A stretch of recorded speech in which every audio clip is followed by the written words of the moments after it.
President Trump is expected to meet with Ukrainian President Volodymyr Zelensky on the sidelines of the World Economic Forum in Davos. And the president's envoys are set to meet Russian leader Vladimir Putin in Moscow. This is the latest round of negotiations on the war in Ukraine. It has been a busy morning, to say the least. A short time ago, the president officially launched his so-called Board of Peace. 19 nations attended the signing ceremony, but the only European ally present, Hungary's authoritarian leader Viktor Orban. The absence of any other major European allies was notable there. The board was created to oversee the reconstruction of Gaza, though the president has hinted the scope could be much, much wider. Once this board is completely formed, we can do pretty much whatever we want to do, and we'll do it in conjunction with the United Nations. You know, I've always said the United Nations has got tremendous potential, has not used it. All right, also this morning, there are new questions about what the president called a framework of a future deal on Greenland. He retreated on his latest tariff threats to European allies, but what was actually agreed to remains a bit vague. Let's get right to CNN's Caitlin Collins, who's been working round the clock in Davos with the very latest. Like I said, a whole lot of activity, but a whole lot of questions, too. Yeah, John, there is. And I was just in the president's speech as he was sitting down with the world leaders that we know have signed on to this Board of Peace. Many of them were either on that stage or represented by some of their top senior aides on stage there. The White House says that they believe about 30 of the 50 countries, 50-ish, I would say, they didn't specify exactly how many people have been invited, but about 30 of those have signed on to being on the Board of Peace. According to the White House, these invitations, though, just went out last Friday, which is why the White House says you didn't see all of those members on that stage. And though the president says that everyone wants to be on the Board of Peace and that he's gotten no rejections almost, or very few, we do know that there are several countries that are at least still skeptical of this and have not yet committed to joining. That includes the United Kingdom, France, Norway, several others, Italy as well, that have not yet said yes to this. One person who has, according to the president, said yes is President Putin of Russia. That is something the Kremlin has not yet confirmed, though they've been talking about using his frozen assets in the United States to pay to be on the Board of Peace after that first 3-year term is up. All of that is still up in the air, and it's still a big question of what exactly the future of the Board of Peace is going to look like. The White House is certainly touting it, and when we were just in the room a few moments ago, we heard not just from President Trump, but from Secretary of State Marco Rubio, Jared Kushner, and Steve Witkoff as well, who, as you noted, John, are headed to Russia later today. They really focused on Gaza, and quite an ambitious plan as far as Jared Kushner going through a PowerPoint, basically, to rebuild Gaza. And one slide that I saw estimated cost probably about $25 billion. It's not clear who exactly is going to pay all of that $25 billion that they have for their vision of reconstructing Gaza, but that is at least what the president was setting out to do today before he's got these other bilateral meetings with their world leaders, including Ukrainian's President Zelensky, who was not initially slated to be here. We did just spot him, though, as he is set to meet with the president soon, John.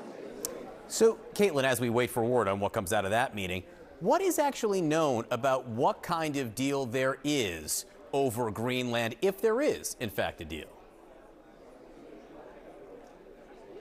Not a ton of detail. We were waiting for the president last night as he was finishing up meetings here at the Davos Forum. And when he came out, that was when he had announced in the middle of that, after that meeting with the NATO Secretary General, that they had reached that framework. When he came out, we asked for details because it wasn't really clear the timeline, whether or not it still included U.S. ownership like the president has been demanding. All of those were still huge questions here. And the White House says basically that the details will be released once it's fully agreed to. So this is still very much a prospective deal, but it has gotten the president to back down off his tariff threat. And obviously, as he was ruling out military force in Greenland yesterday, he told me it's an infinite deal that would go on for forever, John, when I asked the president if he still wants to own Greenland, as he has made very clear that he wants to do. So there's still a lot of questions there in terms of what exactly that's going to look like. And I'll tell you, I just spoke to Kevin Hassett, one of the president's top economic advisors here on the sidelines of Davos. He said those details still aren't fully known to him either. And obviously he works in the economic sphere, but the tariff threat that the president had made that relevant to his portfolio. So there are still questions even within the administration of exactly what this deal is going to look like, and of course whether or not it's ultimately agreed to.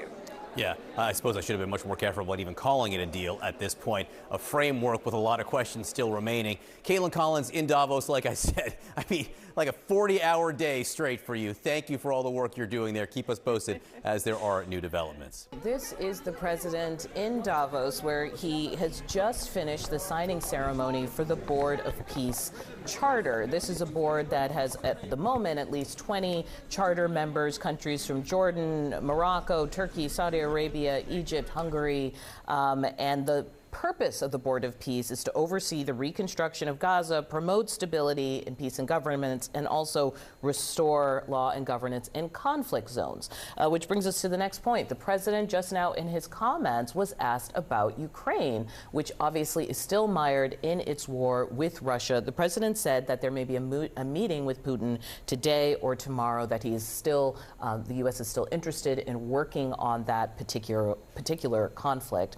I want to add one more thing, which is that this kind of wraps up an interesting 48 hours in Davos, where the president backed away from tariff threats against European allies over his goal of taking Greenland in an extensive speech yesterday, where he said he would not use force. So I want to talk to my panel about all of this, because I think even a few weeks ago, Megan, you and I were like, why is he going to Davos? They're always talking about global elites. What does he want to do there? He's not going to go announce a housing thing or whatever.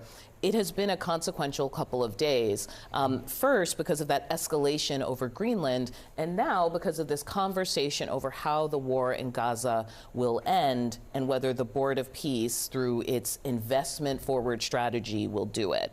Can you talk, I know Axios is there, can you talk about like sort of the reaction to some of any of this from European allies? I mean, Trump put text to what has been subtext now for a long time, which is that he no longer trusts Europe. And he does not like dealing with Europe. The Board of Peace, going around Western and most of Eastern Europe.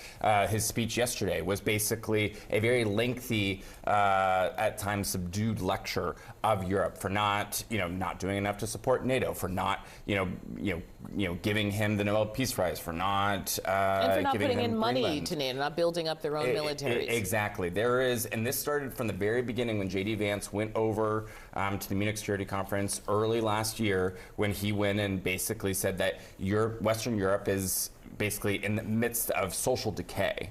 And so you are seeing a huge pivot away from those historic allies, because this administration no longer believes that the relationship as it currently is worth it for the United States. I want to play for you guys a moment from his speech as he was doing this charter signing for the Board of Peace, which again was developed by the White House to implement the peace plan that the White House helped develop. And he talks about the United Nations as always having had tremendous potential. And if anything, this was, to me, the softest critique I've heard from him on the United Nations. Let me play it for you guys. I've always said the United Nations has got tremendous potential, has not used it. But there's tremendous potential in the United Nations, and you have some great people at the United Nations. But so far it hasn't.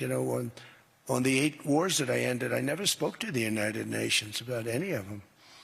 And you would think that I should have. You would think they could have done those 8 wars, but they couldn't have. And they tried, I guess, in some of them, but they didn't try hard enough. But there's tremendous potential with the United Nations, and I think the combination of the Board of Peace with the kind of people we have here, coupled with the United Nations, can be something very, very unique for the world.